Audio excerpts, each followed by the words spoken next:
Coming at you from the AO Studios, it's the Fade Route with D and Z. Here are your hosts, D and Z.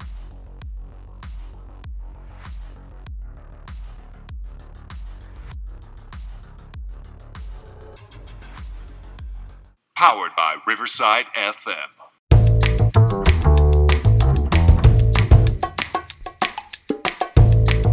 Coming at you live from the AO Studio.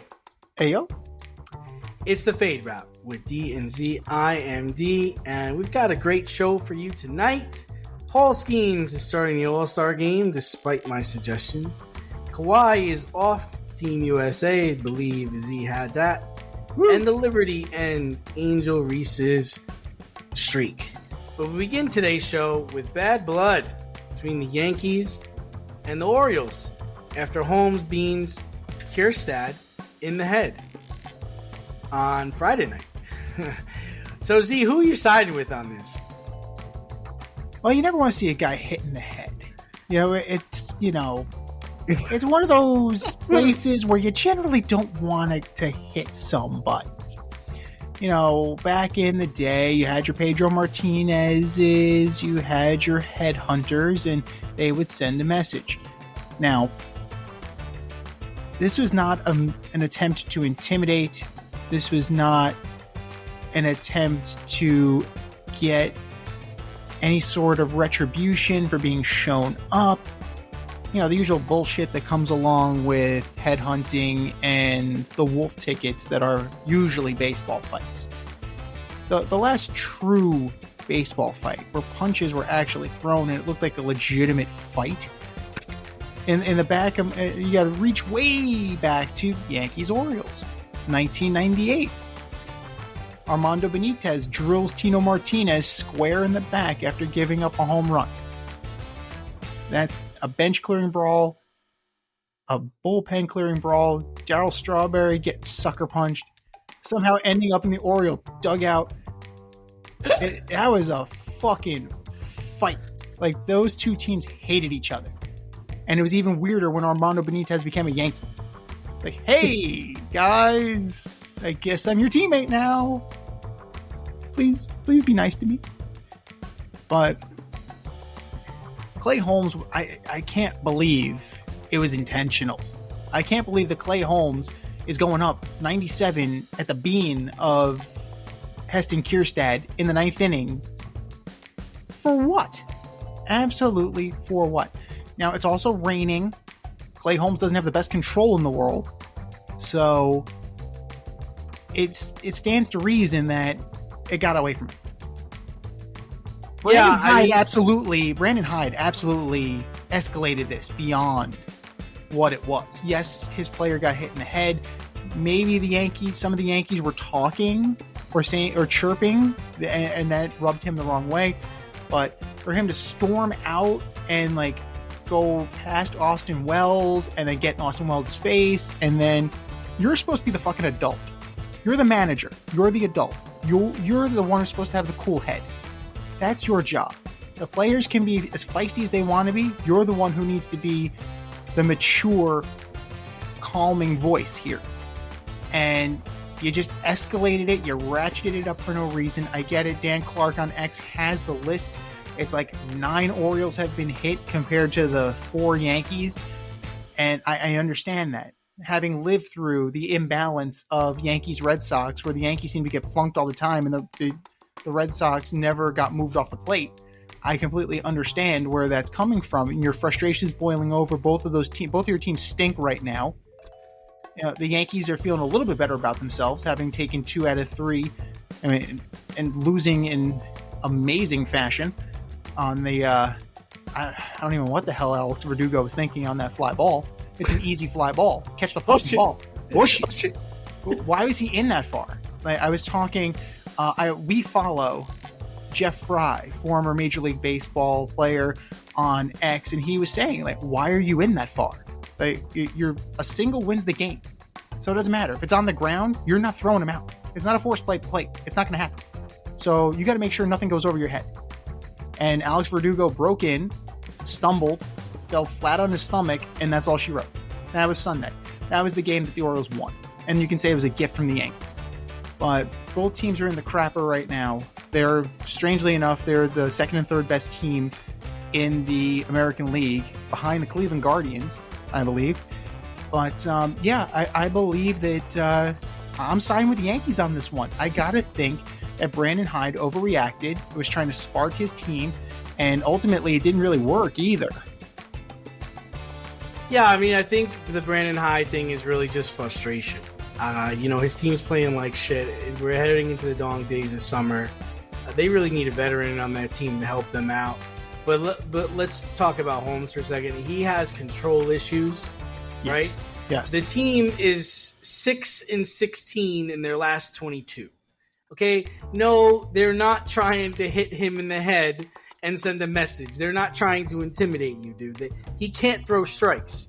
He can't get people out. We talked about this. Yes. Surprisingly, he's an all-star. It just tells you how much fucking talent there is on the American League side. That's fucking all-star Clay Holmes to you. Right. And I think, if anything, this showed the Yankees, it should show the Yankees that they cannot go into August and September thinking this guy is going to save games for them. Because if you thought Friday was bad, Sunday was even worse when he fucking walked people. Then people start making errors, and then there you go. Oh shit. And then they lose. They should have swept the Orioles, and sweeping the Orioles would have given them first place, which is another kick in the dick. So, no. This was not personal. It's terrible that it happens, and it's always extremely dangerous,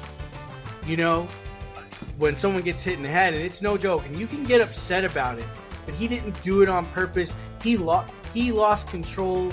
He can't fucking pitch, so you just gotta chalk it up to dude, just throw strikes. Just throw strikes, okay? Forget about trying to throw it hard. You can't throw it hard. Just throw strikes. That's the thing. He's got a spray chart. They put up a spray chart of his sinkers, and there was only one up in that area. So he's got some idea of where it's going. He's a little Nuke LaLoosh here. He's going to hit the fucking bull next to that's the next. I don't know what they do. I know they're talking about getting the third baseman. They're talking about moving Heel to the bullpen, but they really got to figure out the closer situation, because it's just not going to work. You could go by committee. I don't think Chapman's the answer. Texas ain't going to give up Robertson, so Texas might give up Robertson, but I don't know if the Yankees are willing to do that again. But here's an interesting one. Mason Miller. That's the thing. You have the Oakland A's stud closer, and the Yankees have been fleeced multiple times by the A's. Granted, ultimately, it hasn't really worked out for guys like Frankie Montas.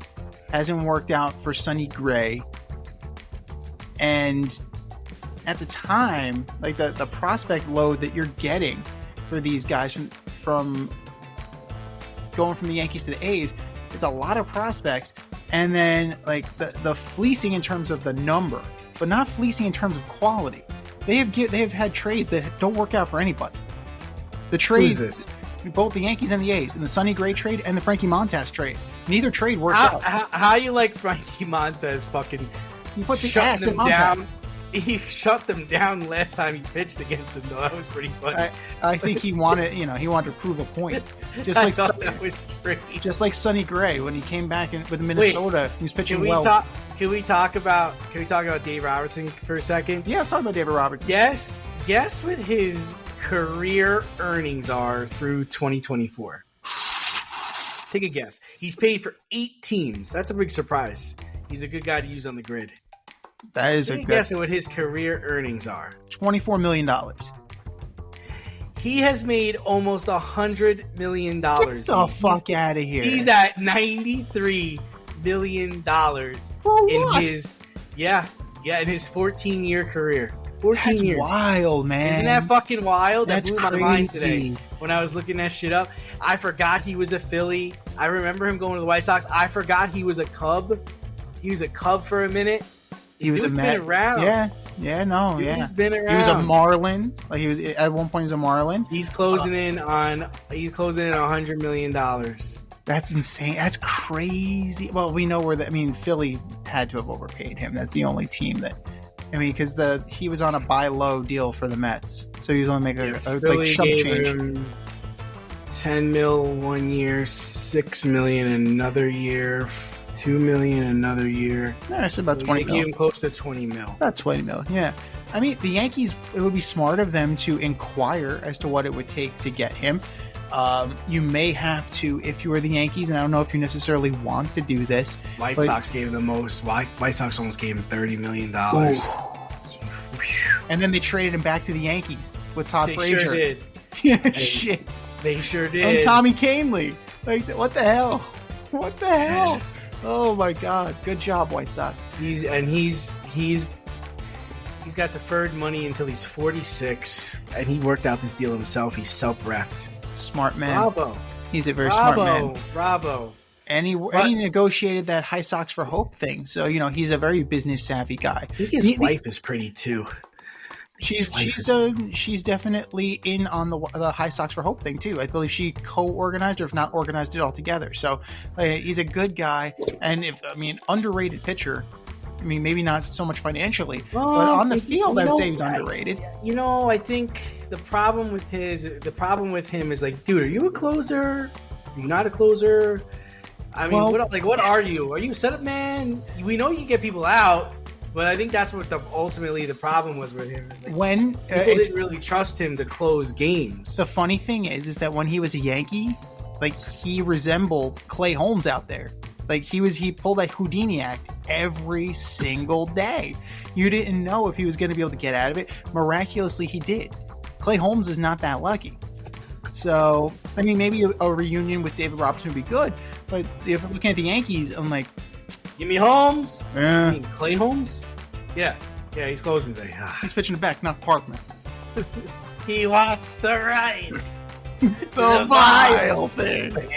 The grab your throat and choke thing. Oh my God. But I think the Yankees are going to have to absorb like a Max Scherzer contract to get him. I think it's going to be one of those weird things because they could use starting rotation help as well. Dead arm Scherzer is going to be there in September, so it's only a matter of time. But the Rangers, they still have a couple weeks. They're fully intending on selling. So you think so? I think so. I think they're fully intending on getting out from under some of these contracts because I mean it is onerous. They took on the Mets money. So they're paying for the Mets' mistakes to a certain degree. And if they could get out from under, I'm sure Chris Young would love to do that. The only problem is he's not going to be able to get like a Spencer Jones for, David Robertson. He probably couldn't get a Spencer Jones type prospect for David Robertson anyway. Because, I mean, if you're looking at David Robertson, he's 40? Dude's about to retire. 39. Yeah, the dude's going to retire. He's not going to, he could test the free agent market, but more than likely he's going to hang him up. So I don't think you're going to be getting a top flight prospect when you move him. So it's going to be some level of absorbing a contract. But I definitely expect him to get moved. And, the Mason Miller thing is interesting because the A's want the sun, the moon, and the stars for him. And yeah, I just don't think that that's going to move the needle right now. I don't think teams are going to be inclined to do 3 or 4 top level prospects for a closer. I mean, I get he's under team control. He's arbitration eligible. He's a cost effective player right now, but it's 1 inning a game. That's very rich for 1 inning a game. Yeah. Well, moving on to speaking of 1 inning a game, more pitching news.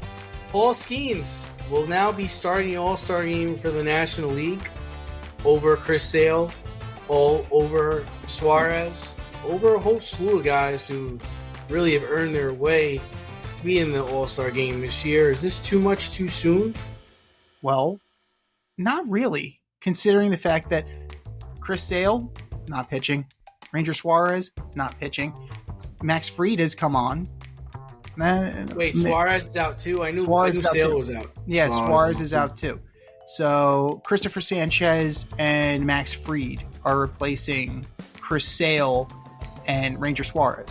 So yeah, they're out. So I don't see what the problem is at this point now. Like, is it too much too soon? I think it is personally. Now, we put up an X poll at FadeRouteDNZ, and it was split. It was surprisingly split, 50-50. That some people think it's too soon, and other people think that they want more Paul Skeens. Is it that they want more Paul Skeens, or do they want more Livy Dunn? I don't know. But, he has certainly, in 11 starts, he's 5-0. Like, he's close to 2, if not a sub-2 ERA. The kid's the goods. Like, he's pitching 7 no-hit innings with 11 strikeouts against the Brewers in his last start before the All-Star game. So this is not doubting his talent. What my concern is that they're going to carry Wood this kid. That's my major concern, is that it's going to be too much, too soon, and then he's going to wreck his arm.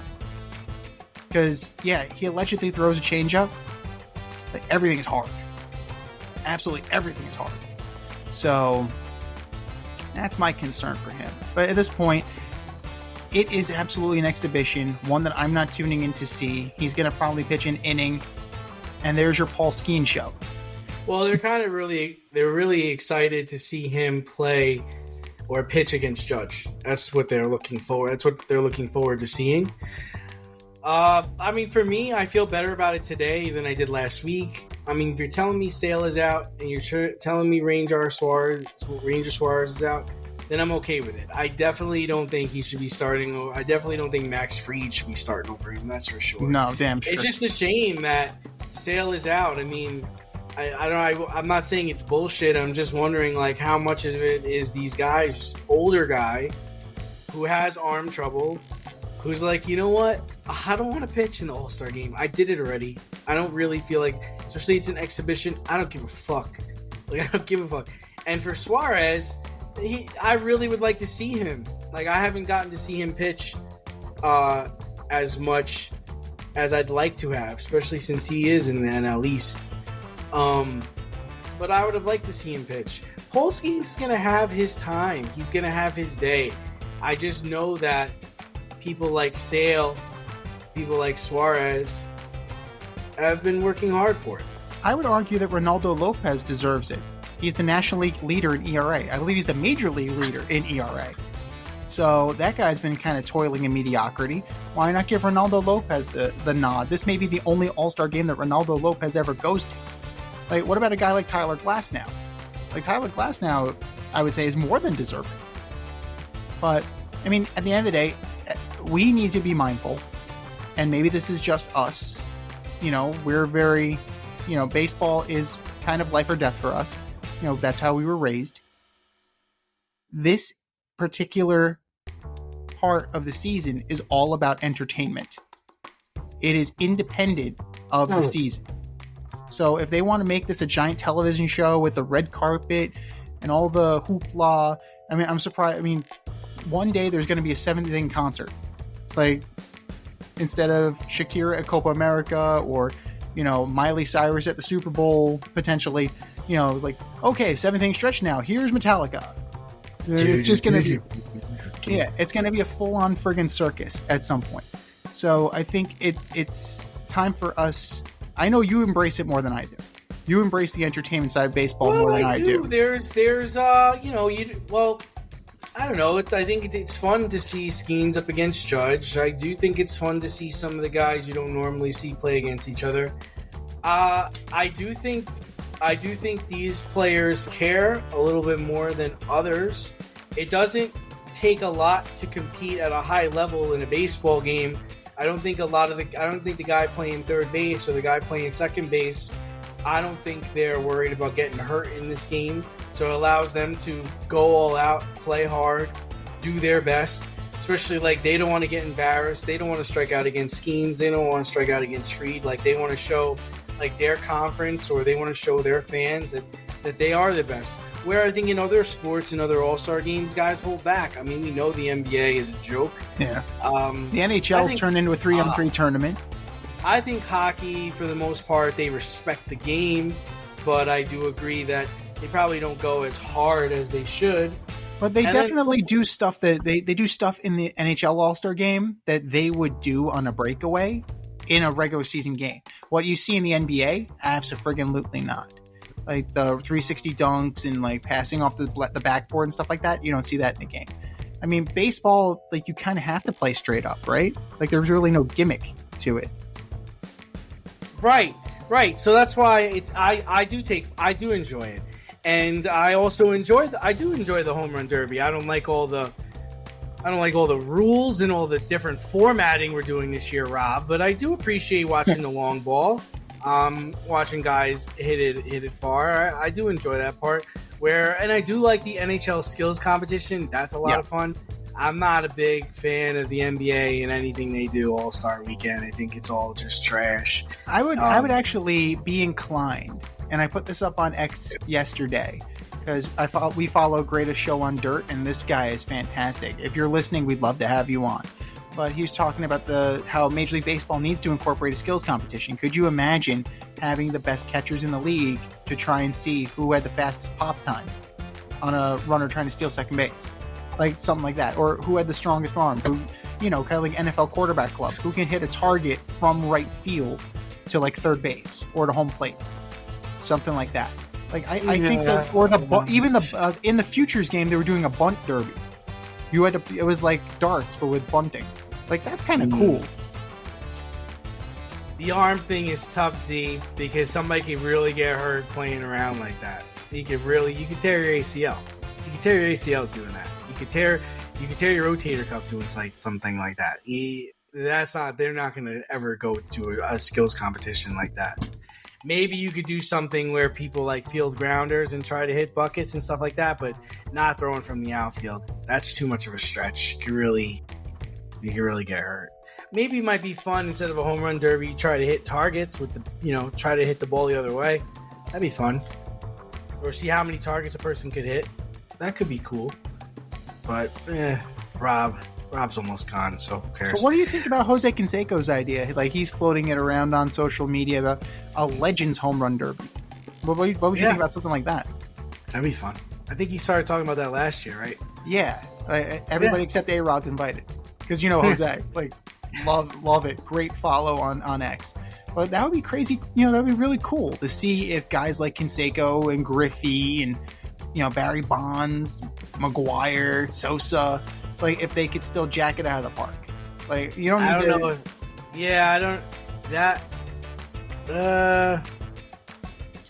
Maybe I don't know if baseball would love the Sosa, the Bondses, the McGuires, but then also that might be a way for them to come back. Yeah, that might be a way for you to get love back again. It's going to be kind of tricky. It's going to be tricky because like who hasn't been tainted by the Mitchell report that you'd be willing to put out there? Because Canseco's open about it. So you're looking at guys like Griffey, like Mo Vaughn. Mo Vaughn would be interesting. I haven't seen Mo Vaughn in years. Mike Piazza, like that would be. Yeah, Mike Piazza's in the middle. Never mind. Yeah, not Jason Giambi. Tino, no, not Tino. Paul O'Neill. Like I'm guessing here.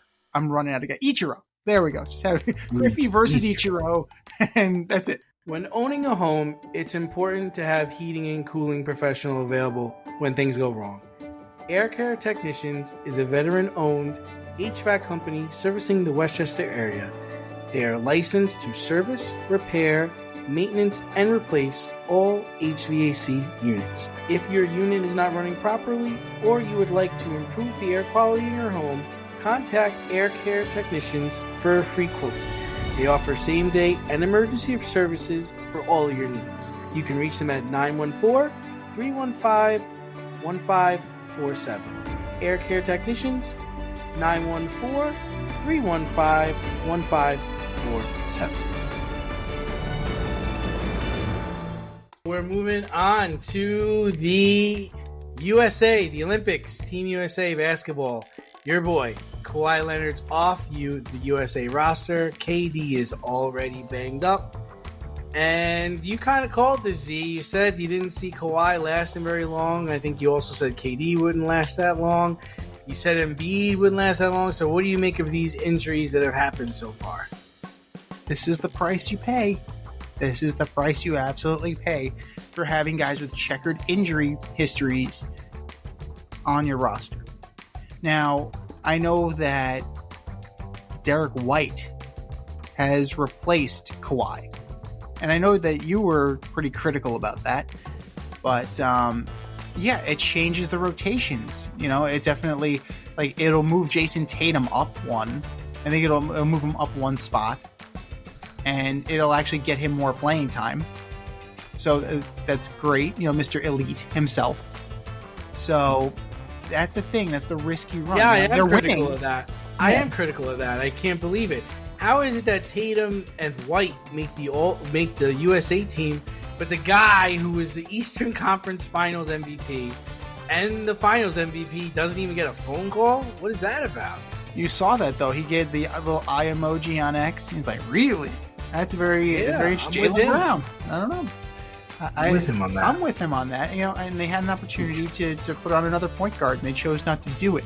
So, I mean, I guess LeBron will be the point guard when Drew Holiday's off. But you know, because he was kind of dribbling. He was dribbling and kicking to AD, and that my question was, okay, AD's out there. He's shooting threes. LeBron is the only guy in the paint. Who the hell's getting the rebound? I mean, LeBron's going to take on 3 Australians? Like, he's going to take on 4 Canadians? Where the fuck is everybody else? Wow. Everybody's just on the wings? Like, that doesn't work. That doesn't work for me. I'm sorry. That system just does not work for me. If your big is out there shooting threes, somebody's ass better be down low crashing the boards. And fortunately for them, they do have some time to kind of work out the kinks here and, you know, commit a little bit more defensively. Now, maybe this is a product of them saving themselves. They had Canada and they had Australia. You know, part of me is inclined to think that, okay, like, we're trying not to get ourselves hurt before the Olympics.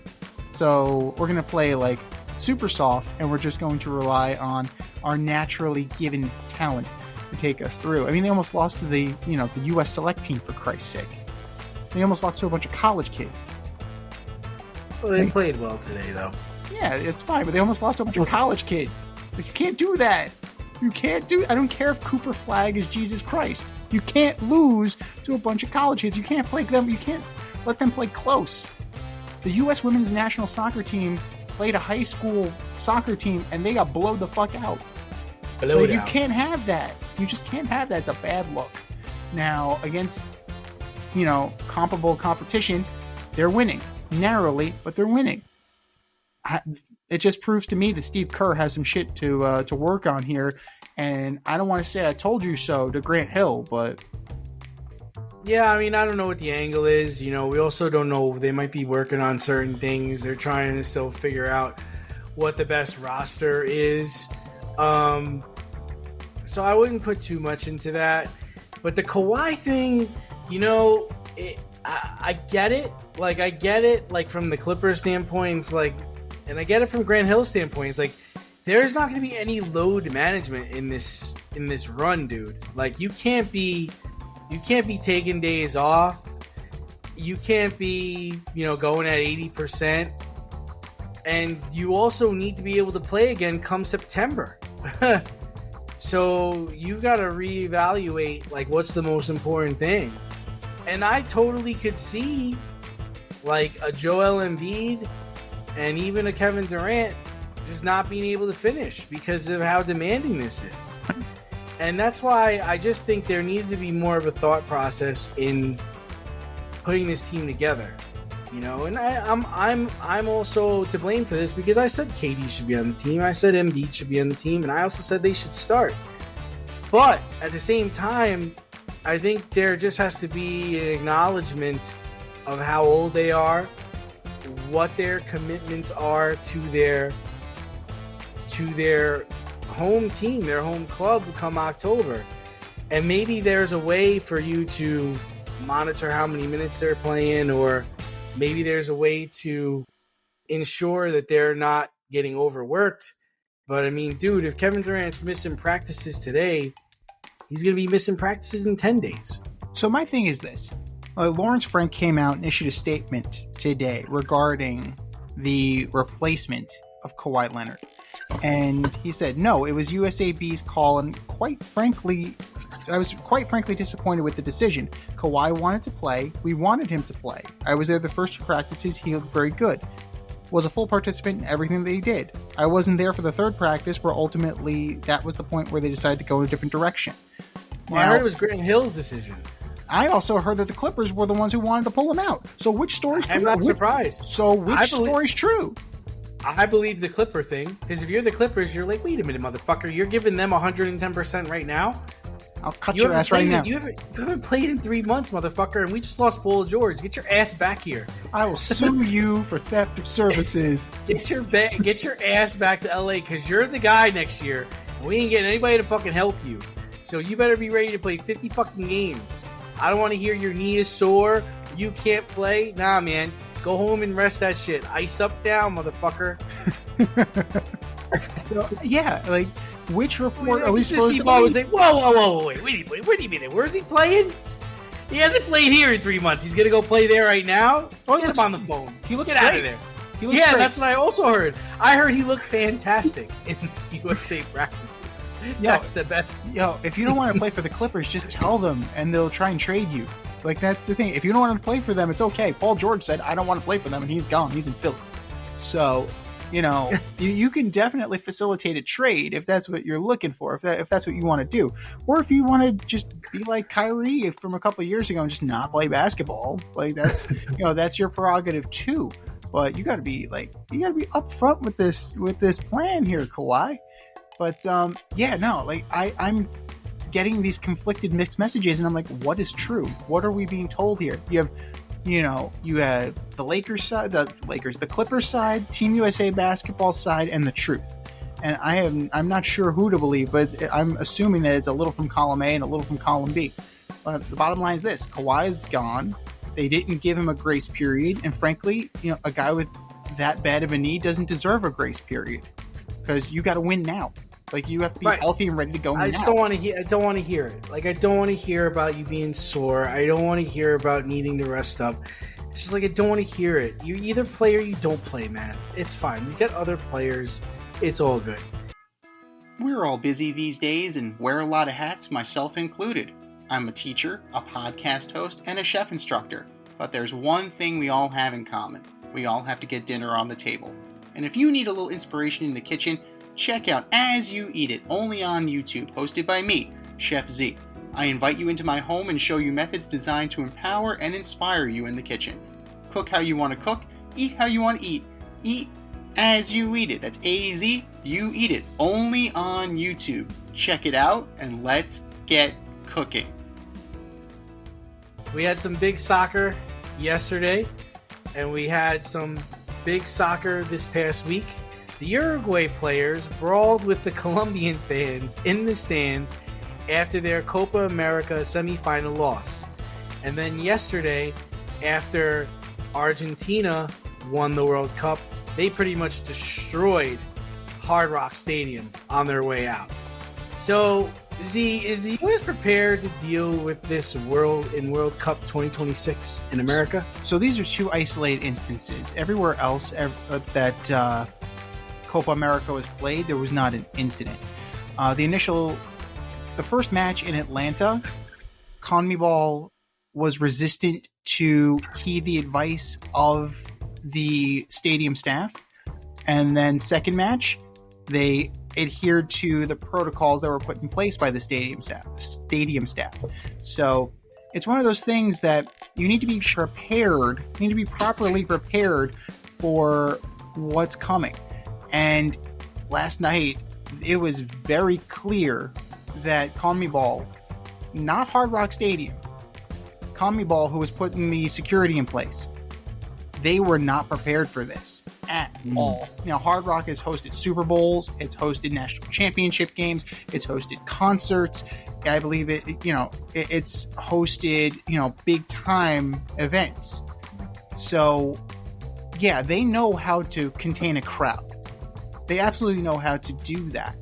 Now, it's up to the host, and in this case, it was CONMEBOL. Like, if that's what you're going to be doing, if that's how you're going to run the show, then yeah, this is going to be a shit show in 2 years. Thankfully, FIFA is the governing body.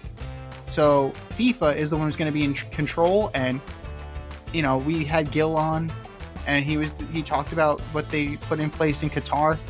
And, you know, I think it's going to be much better because a better governing body is going to be put in place. But what we saw was absolutely insane. And, you know, first and foremost, why are Uruguayan wives, girlfriends, and kids, why are their families not in a luxury box in Charlotte? How are you not protecting? How are they allowed to kind of mingle with general population, so to speak? You know, it's, you have Colombian supporters, not Colombian wives and girlfriends and families.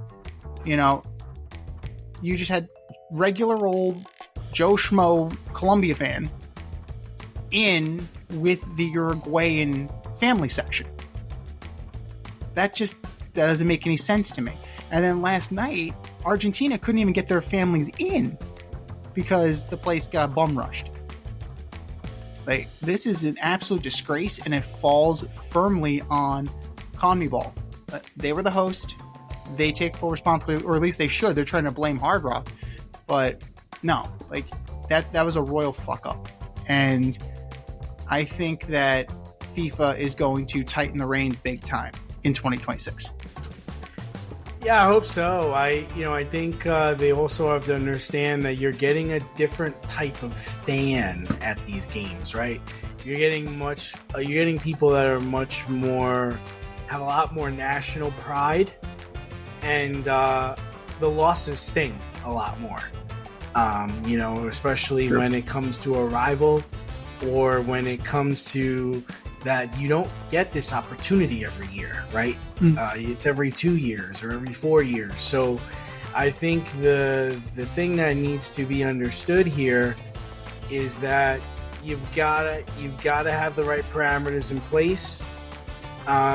You've got to take the temperature of the situation quickly, and don't just think this is another soccer game, because it's not. No, like it was definitely ratcheted up. But you were absolutely right. Like the club level and international level of play are two different animals completely. It's one of those things, though. You have to understand that the same way that you're a Ravens fan, right? You may wear Ravens gear, but you're not from Baltimore. Like, just because they're wearing Columbia kits doesn't necessarily make them Colombians. I think that needs to be kind of separated, you know, like, because people are very quick to condemn. Like, people are very quick to just like trash nations for their behavior on both sides. You know, people trashing the United States for what went down last night. People trashing Colombia for what happened last night. Nope. These are independent actors who may or may not be, you know, they might just be regular Joe Schmo people who like Colombia and wear a James kit. Like, that's just the way it is. You know, that's the nature of sports. But on the international level, like, it's way more intense. You're 100% right. And they need to be better prepared for next time. But and you got to think, especially in the kind of some of the places they're going to be playing. I mean, I really didn't think Charlotte was ready. I didn't think Charlotte was ready when people started going into the stands. no, I think security?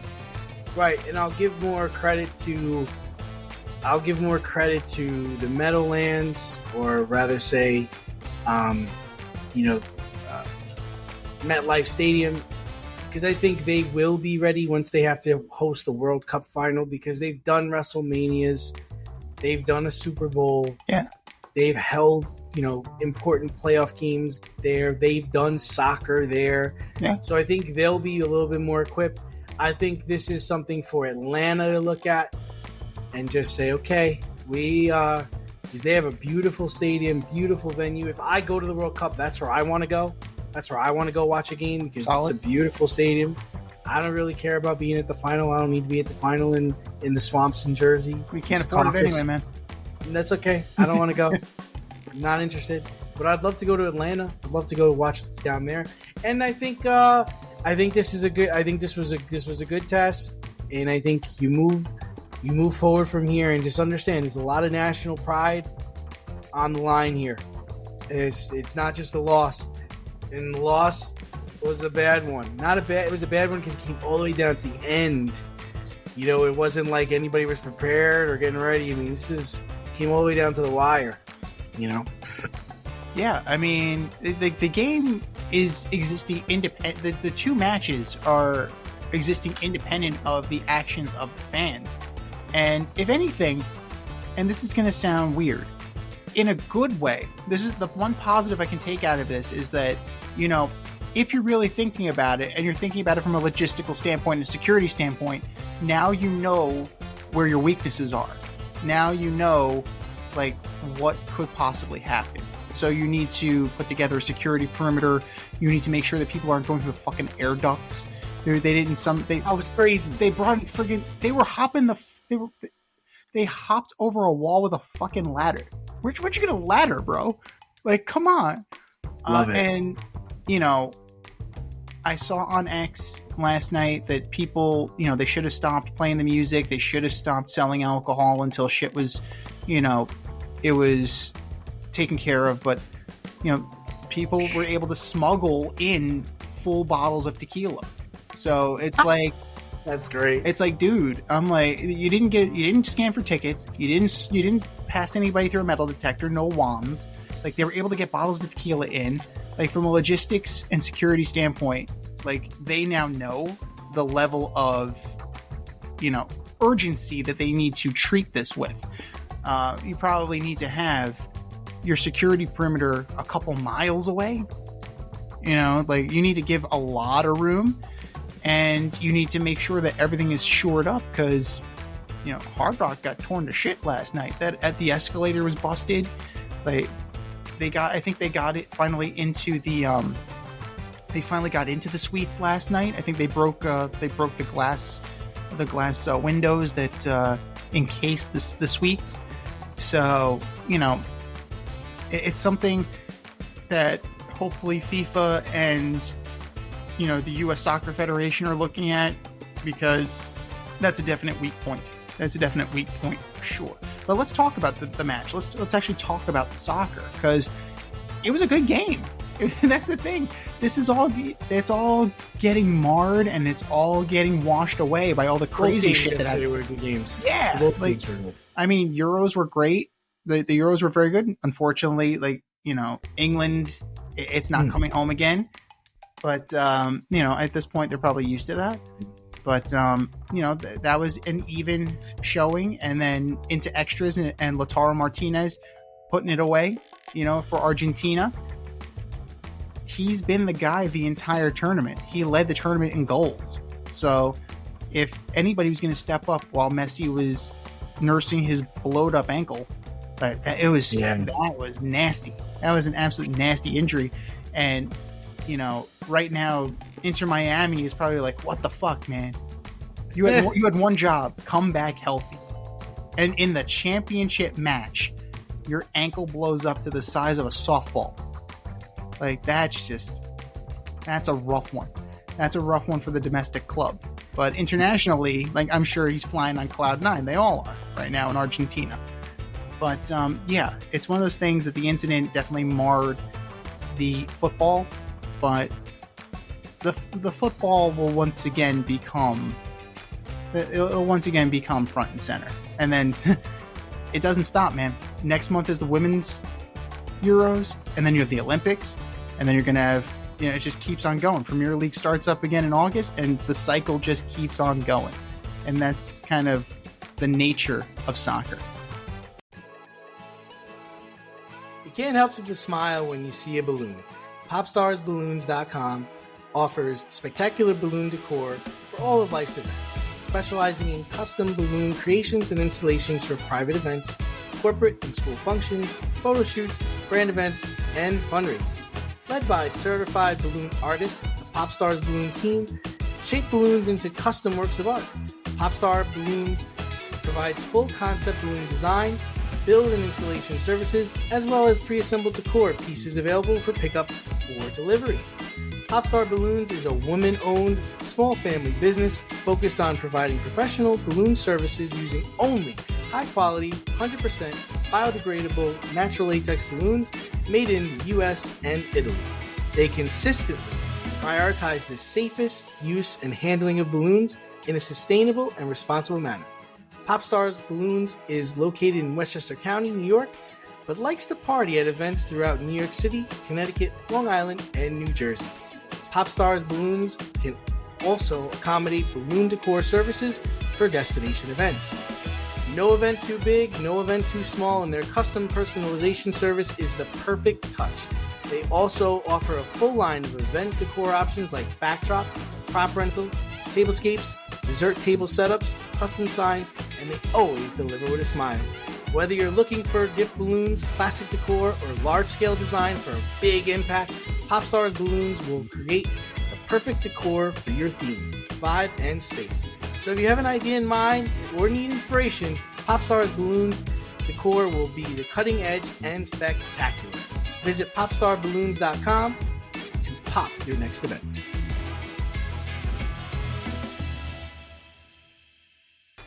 Well, moving over to the WNBA, the Liberty ended Angel Reese's double-double streak. Big deal, little deal, no deal.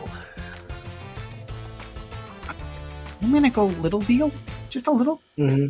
Not from the standpoint of, that the haters that the New York Liberty are for putting 4 people around Angel Reese so she couldn't score and get her 16th consecutive double-double. What were they supposed to do? I'm sorry. What did Coach Edwards once say? Remind me. Maybe I'm getting old. We play to win the game. We play to win the game. We don't play to put up... Hello? We don't play to allow our opponents to put up stats against us. We don't stat pad. That's not what we do. That's not what we're here for. And if that's what you are here for, then you're not going to be here for very long.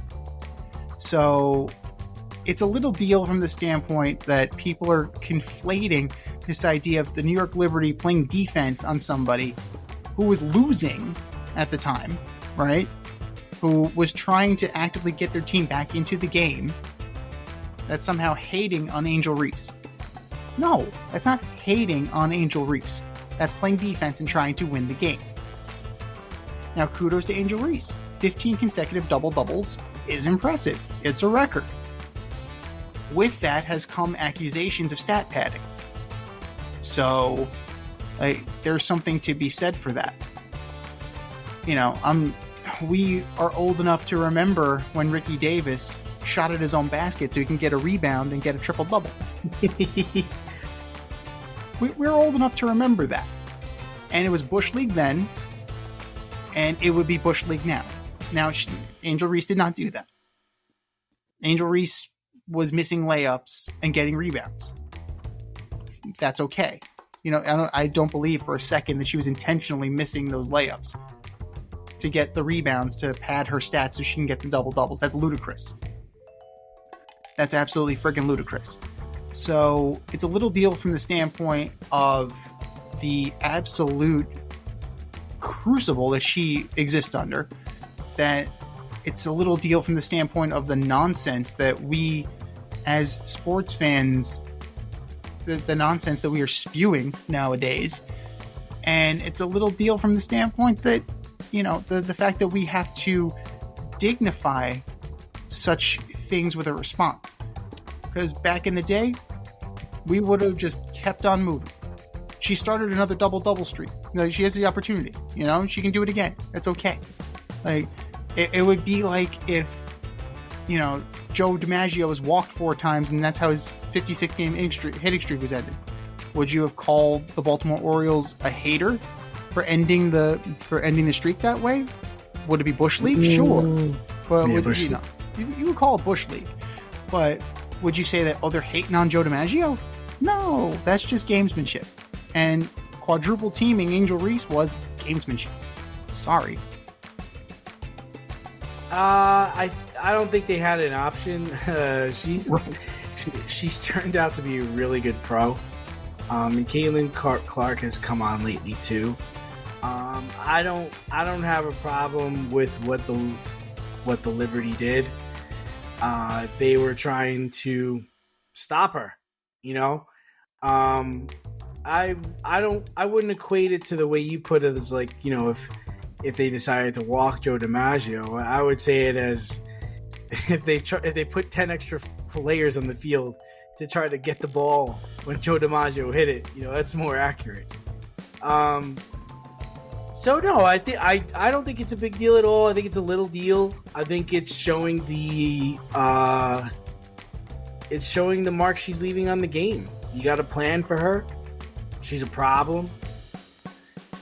She's effective, and she's easy to root for. She's easy to root against, and you know, she's an exciting player. So I think it's fine. She'll start a new streak. She'll pad some more stats. I think she's got a chance to have a nice career in the NBA. I mean, you figure that as of right now, she has to be the favorite over Caitlin Clark to be Rookie of the Year. She has to be. She's a more complete player. I read a stat today that it seems like Caitlin Clark is on pace to break the rookie record for assists. That's pretty impressive. That's solid. Especially on a bad team. And she's not particularly a good point guard either. Like, she's not really that great of a passer. So that's she just passed Sue Bird. She's got like 194 assists. I think Sue Bird had 191. Wow. So she's gonna break the record for, unless she doesn't play the rest of the season, she's definitely gonna break the record for rookie assists. Yeah, I mean, this is exactly what we hoped for when Caitlin Clark and Angel Reese got drafted this year in the WNBA. You hoped that it would become that level of rivalry, that they would become those level of players where it became like the female equivalent of Magic and Larry. Like, I'm not saying that they're there yet, where they're on one name terms, but every great player needs a great foil. Magic was that for Larry, and Larry was that for Magic. Right? So they bring out the best in each other. And I think that, you know, in the beginning it was rough. You're trying to adjust to the WNBA style, and you're trying to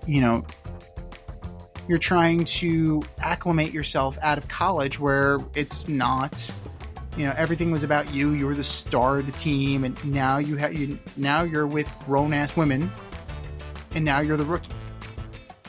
So water finds its level, and it appears that both of them are finding their level, and this has the potential to be that level of rivalry for years to come. And I'm thankful for it. The sport needs it. Basketball in general needs it. And, you know, it's one of those things that, you know, it's good to get something that you can kind of follow in that regard, because it keeps your interest, and it's something deeper, and it's something a little bit more personal that you can resonate with. So we'll see where it goes. Angel Reese will probably start another double streak very, very soon. She plays the Liberty again. Maybe not tonight. Maybe the next one. Maybe next game. But she's a stud. Caitlin Clark is proving to be a stud, and the women's basketball game is better for it.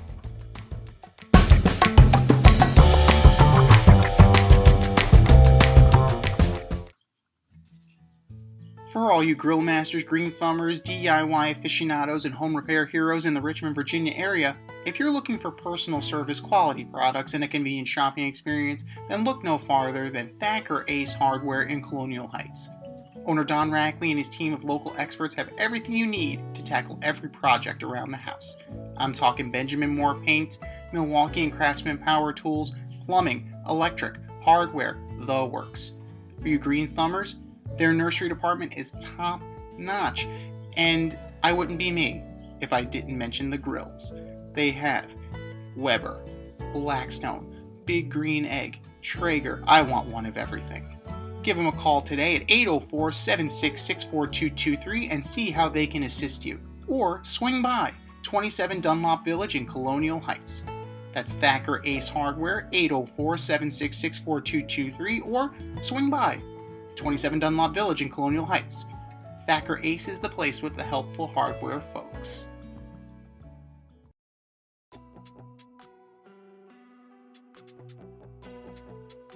Fair or foul? Judging the more messed up stories of the week.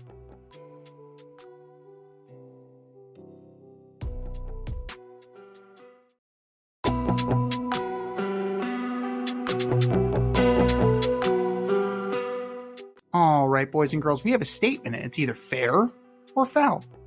Fair or foul. Number one, Netflix's receiver will be better than quarterback. I only watched the first episode, but my wife really isn't feeling it, so I'm gonna go foul. And maybe that's just because I'm able to relate to the quarterbacks more than I can to the receivers. But I've only watched one episode so far, so I still think we need to watch at least one more to give it a chance. But so far, I'm going foul. I don't think the receiver will be better than the quarterback one. I haven't watched any of it yet. I fully intend to. You've already lost the plot when you have George Kittle on here. You can have a whole show of tight ends. You could have a whole show dedicated just to a tight end. All right, well, I will say about Kittle is he brings excitement and he brings personality. So I will say that about Kittle so far. No, definitely. I mean, George Kittle's a very exciting, he's a charismatic guy, but you know what? You could have put Tyreek Hill in here. Like, that would have been interesting. Yeah, the problem with Mr. Hill is, he's not the most stand-up person, Z. He's got a lot going on there. They were looking for a different character. I'll put it that way. Well, let's put it this way. Like, we found out a lot about Davante Adams just in some of these clips. Yeah, I get that Jimmy Garoppolo, isn't Aaron Rodgers, but dude was throwing Jimmy G under the bus, and he's like, he couldn't wait to get the fuck out of here. So like Netflix's show reignited the Davante Adams to the Jets trade rumor. Like, it's absolutely ridiculous to me. Oh, yeah, they were talking a lot about that on the radio yesterday. I still don't understand why anybody thinks that the shit didn't work in Green Bay. Why the fuck is it going to work in Secaucus?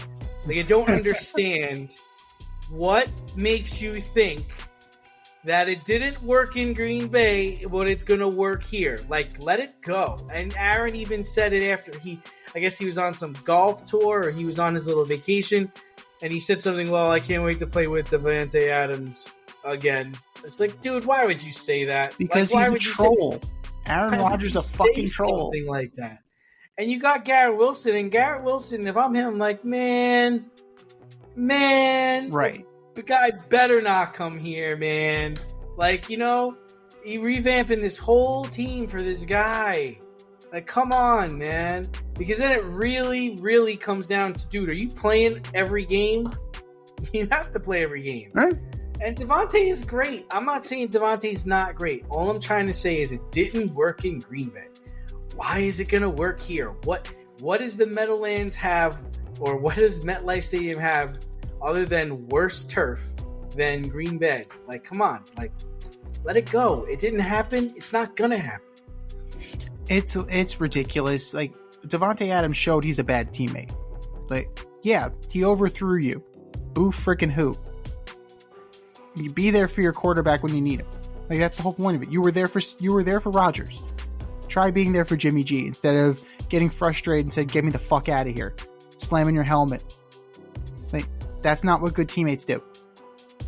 That is the stereotypical diva wide receiver that the NFL has been trying to kind of distance themselves from.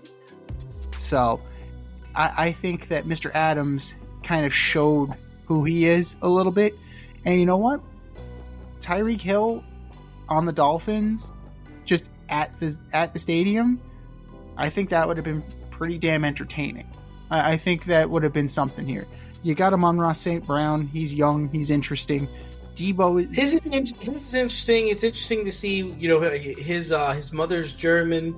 He speaks fluent German. I think he speaks actually a couple of languages. His dad is a former, I think, 2 or 3 time Mr. Universe. He has a thing where he catches 200 balls off the jugs machine a day, or 201 or 202. The one thing I'll say watching him is that he's very muscular, right? And it kind of explains why he gets. I don't want to say put him down or anything, but it kind of explains why he gets hurt. You've got a lot of hard tissue. You're very tight. You're very wound up, and those things rip, they tear. So it kind of makes sense. He tore his oblique off the bone. Oh. I strained my oblique 2 days ago, and I'm still in pain. I strained it. I just strained it. You tore it off the bone. I can't imagine playing a football game like that. I can't even play a football game now. No. I can't stand up and sit down with my oblique the way it is right now. Well, that's the thing for guys like St. Brown, guys like DK Metcalf. They really are physical specimens and marvels, and that they're able to take the beating that they take, because it's a very physical sport, and muscle provides no padding. Being that muscular, he provides absolutely no padding. So, it's one of those things that you definitely, need to be concerned about as you move forward. But, he's an interesting cat. He's definitely an interesting cat. Like Debo.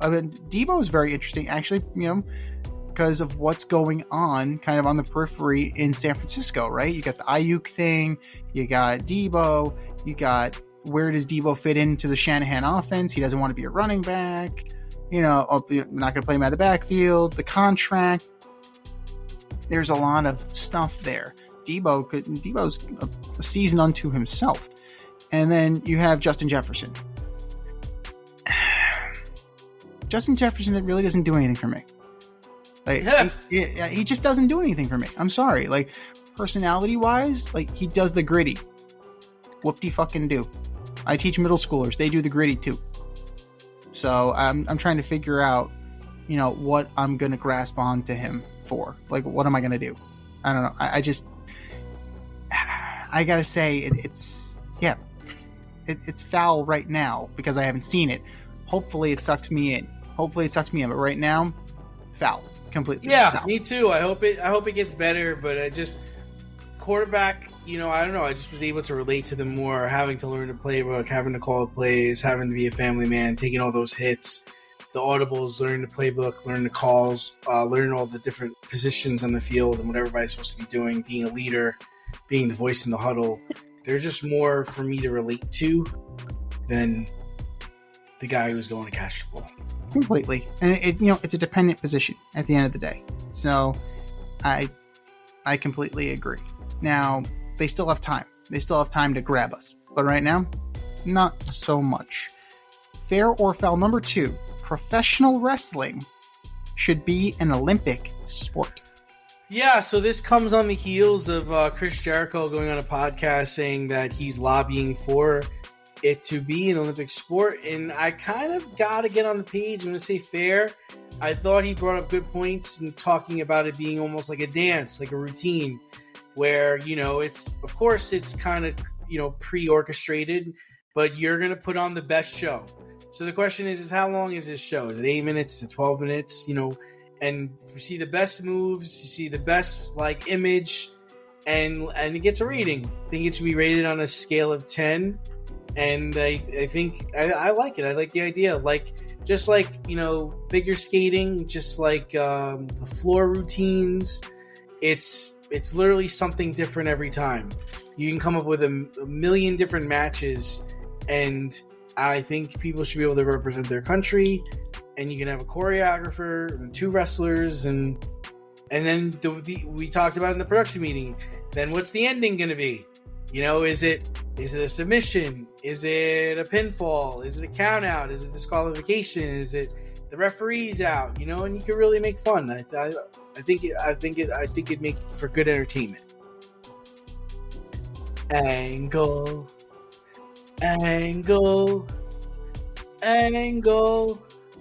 I'm not gonna lie, I would Angle. lose my shit if that happened. If Kurt Angle somehow ended up out there, but I gotta go He's a foul. bit of a lunatic right now, that guy. Oh, Kurt Angle's the man. He's off the perks, and he's actually he's building his life back together. Good for you, Kurt. We'd love to have you on the show. You know, we Bring could the talk about the program. time you won the Olympic medal with a broken freaking neck, and you didn't wrestle guys like Nikolai Volkov and the Iron freaking Sheik. So there's something to be said about that. But I gotta go foul. Chris Jericho used to be one of my favorite wrestlers growing up. Chris Jericho and Chris Benoit. So that tells you a lot about me. But Jericho in recent years has kind of gone off the deep end.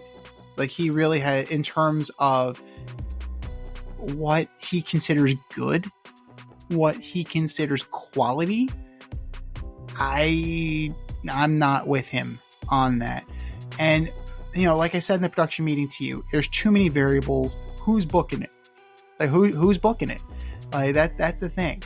And it's like, you know, the whole idea of the Olympics is that it's supposed to be on the up and up. Now, I understand that we're comparing it to gymnastics and women's figure skating and you know, pairs figure skating and stuff like that.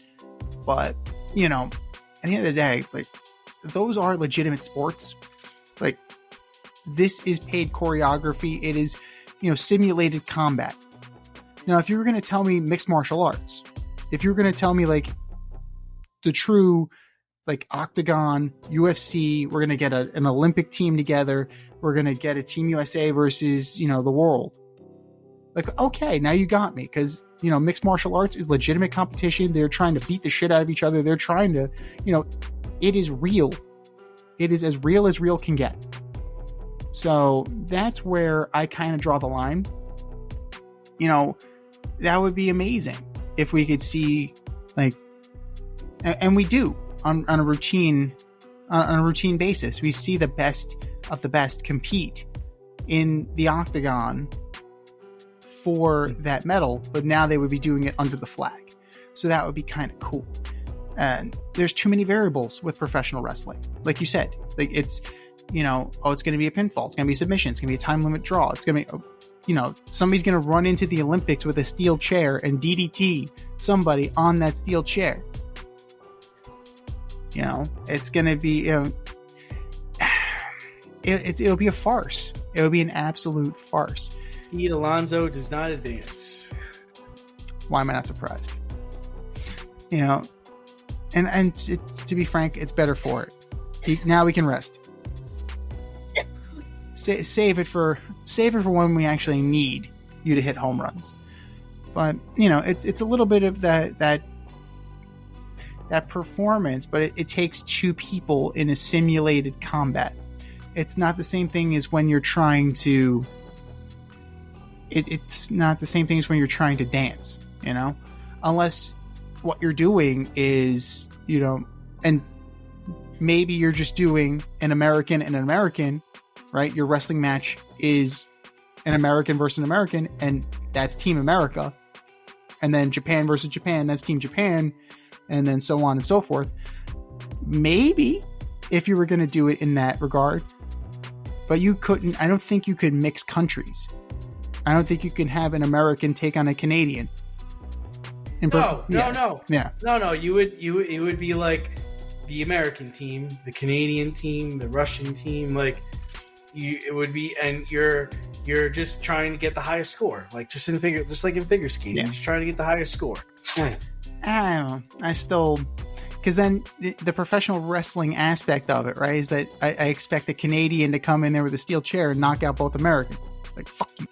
No, there you go. Yeah, we win. Kicked out. He kicked out. Oh my god. But Hellfire and brimstone. Here comes Kane. I mean, it would, if anybody could have pulled this off, it's Angle and probably Bret Hart.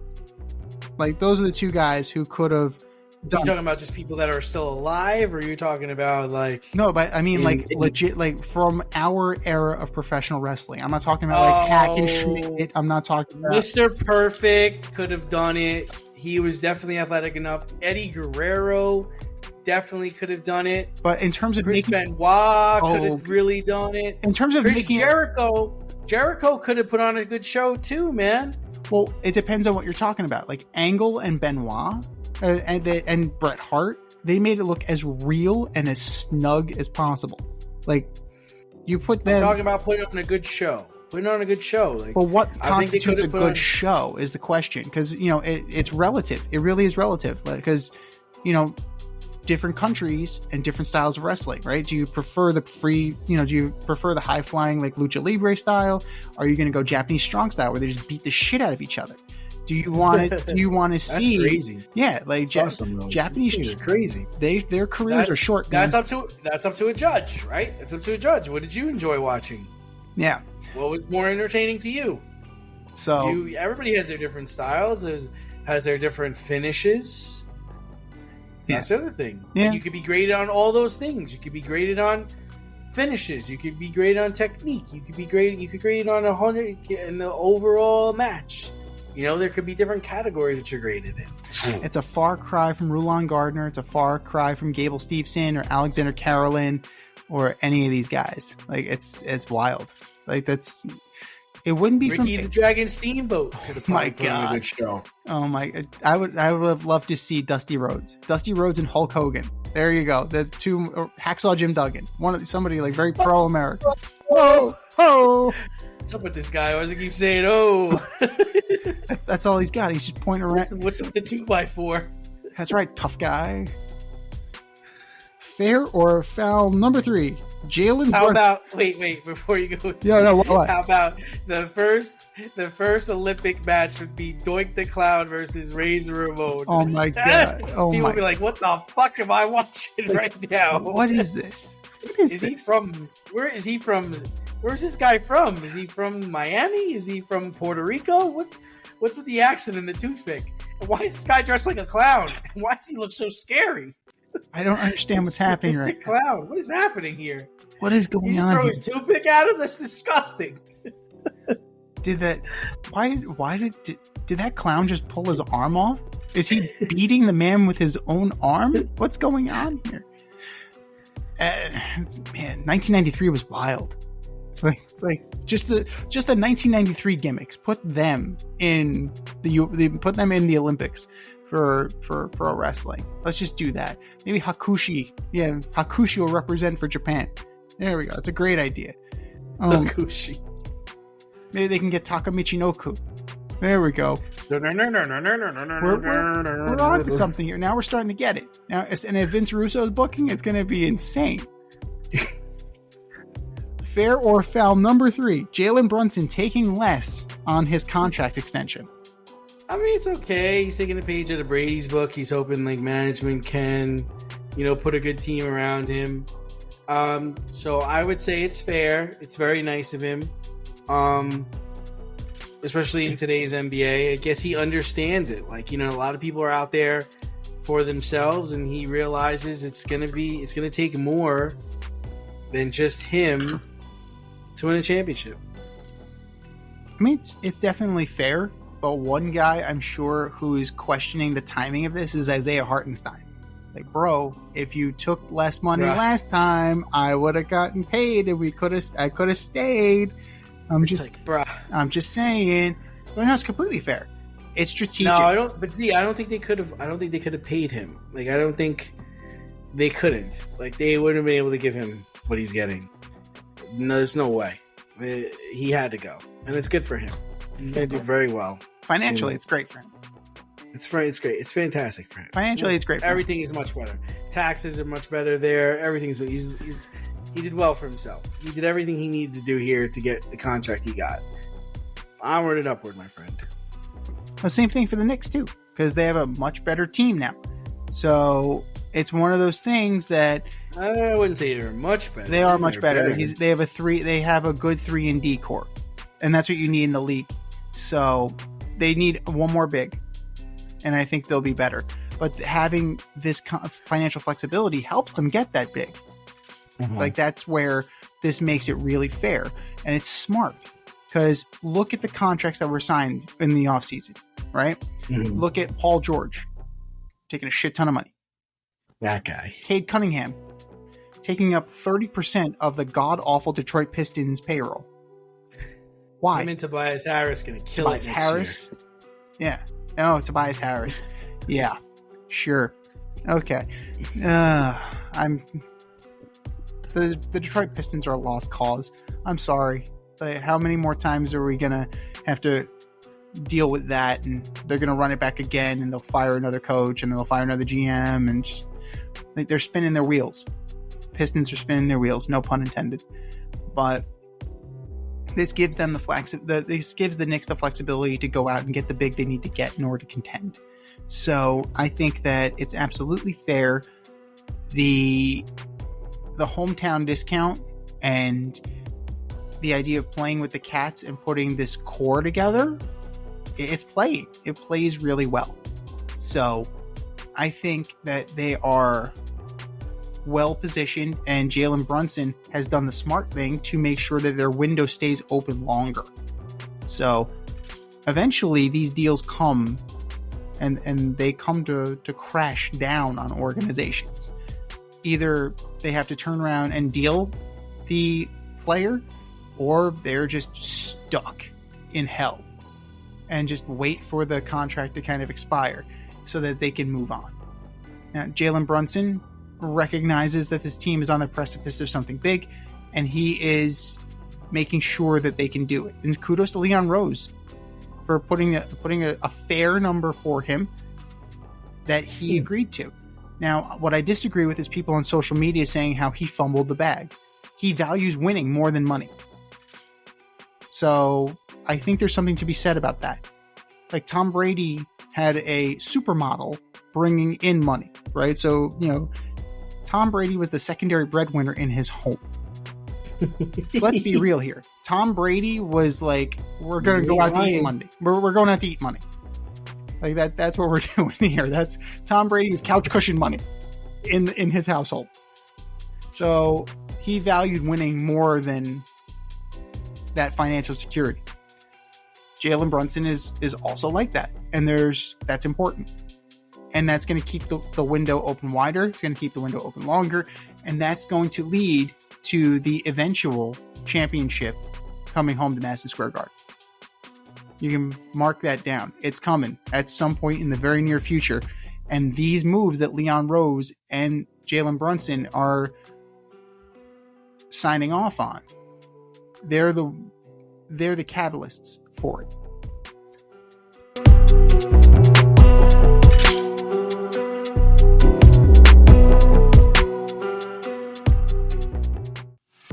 Step outside of your safe area and make a statement without saying much with FCK Clout Lifestyle Apparel.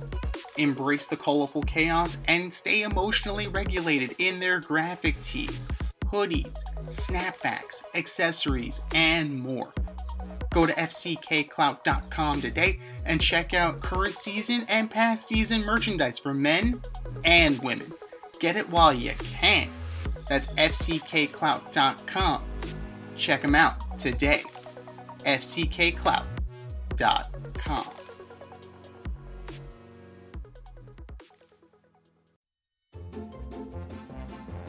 Who's the best of the worst this week in sports? The Fade Store presents the Alleged Superstar of the Week Award.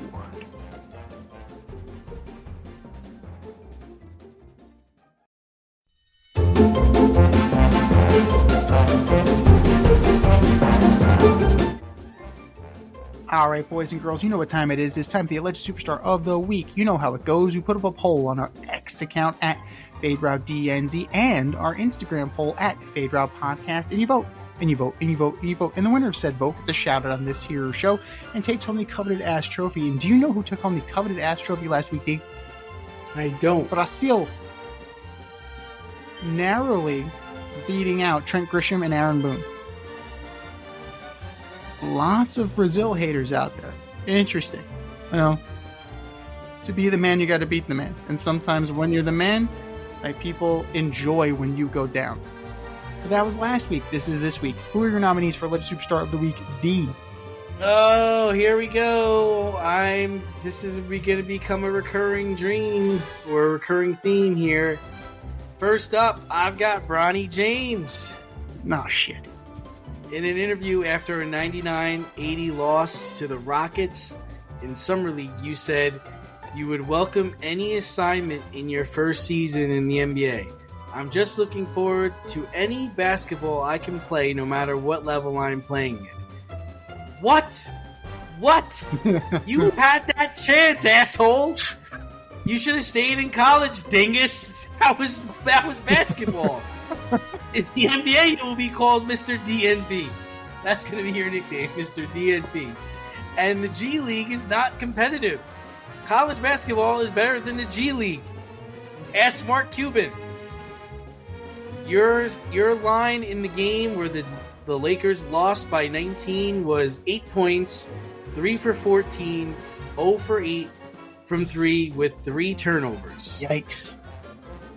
Overall, this is how your summer league's going. You're 6 for 26. You're shooting 23% from the field. You're 0 for 12 from 3. Maybe we should stop shooting threes. Maybe threes just isn't your thing, Bronny James. Then you went on to say that you were in a slump. A slump? This is what you are, asshole. This is your average. You score 6 to 8 points a game. You fumble the ball all over the court. This is what you are. It's not a bad thing. It's fine. It just, you need fine-tuning. One scout said you need to work on your short-range game, work on your long-range game, work on your dribbling, work on your controlling the basketball, bulk up, get stronger. You just need to be better, dude. The whole scouting report is you need to get better. So, Bronny James, you are my alleged superstar of the week. The mid-range game is fine, though. He did not mention the mid-range game. He's okay. Number 2, I've got your buddy Clay Holmes. So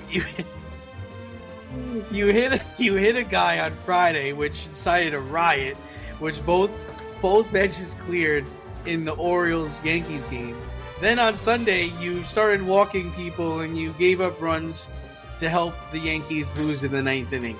Clay Holmes, Mr. All-Star, you're going to be Mr. DNP soon too. You need to get your shit together.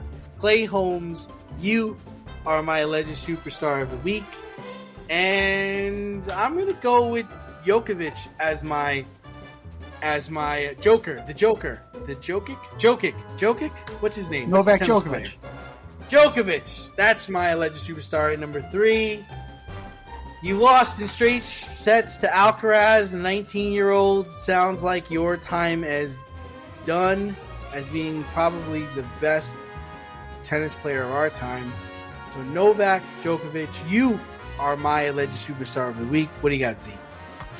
Those are all great choices. I'm not trying to pick on LeBron's son. Somebody. There's nothing I don't see how you can say that you're not picking on him, but you know what? I'm not picking on him because it's just these are I'm saying true things. I'm just highlighting facts. You're not wrong. I mean, Mr. DNP, that's going to be his career, and he's a mediocre player at best. But you're right. Where are you going to get better? College. Right? It was either college or international play. But it was international play, which I actually probably would have been on board with. I'd have been fine if he was like, I don't want to go play at USC anymore. I'm going to go to Australia, or I'm going to go to Italy, or I'm going to go to China. I think I would be on board with that. Yeah. But, dude, you're gonna go... You'd rather play in the G League than play for USC? Don't threaten me with a good time, man. Don't threaten me with a good time. Go to Australia. You're going to be playing at the Westchester County Center against the Westchester Knicks, as opposed to playing, I don't know, against Oregon, against Arizona.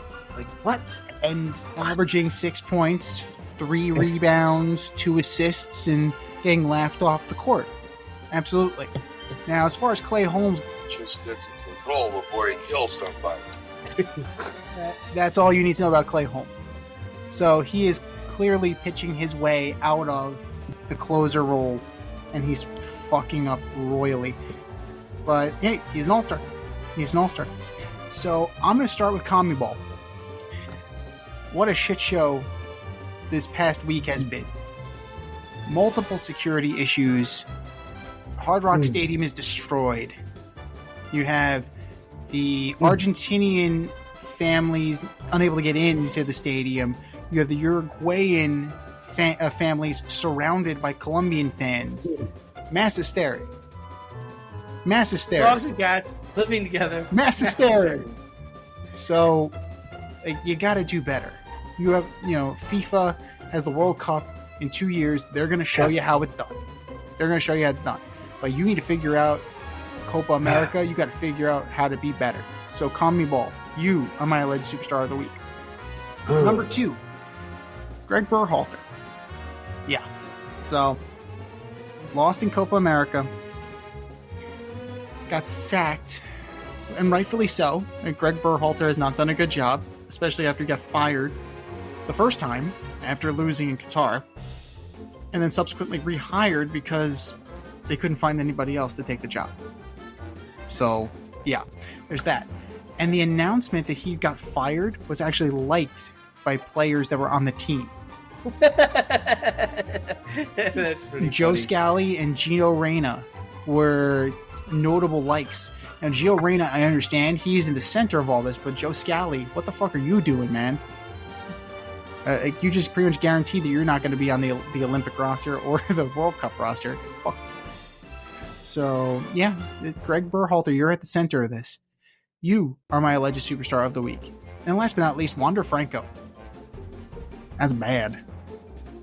Finally being brought to justice, charged with sexual assault and misconduct in Dominican Republic. Good. So, from what we've been reading is true, grooming a 14-year-old?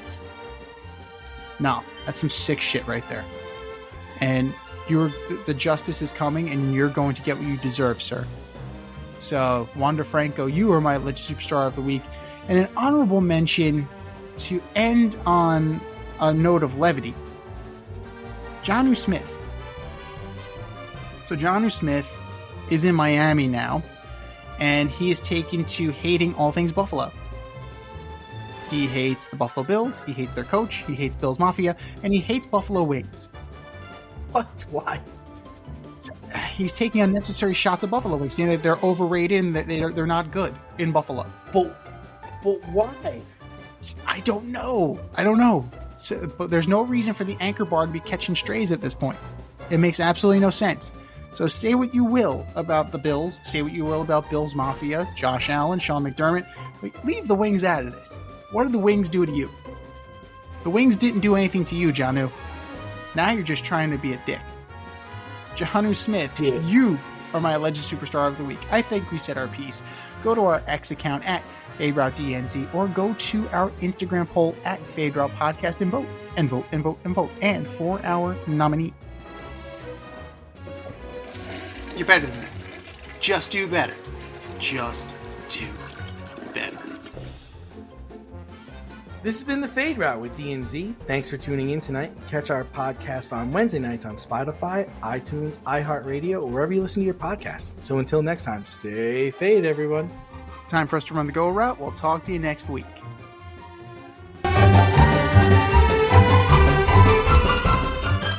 Thanks for listening to this episode of our podcast. If you liked what you heard and you want to hear more, be sure to like and subscribe on your favorite podcast platform. Leave us a review, rate us 5 stars, turn on subscription notifications, and share on social media. Tell your friends and spread the word.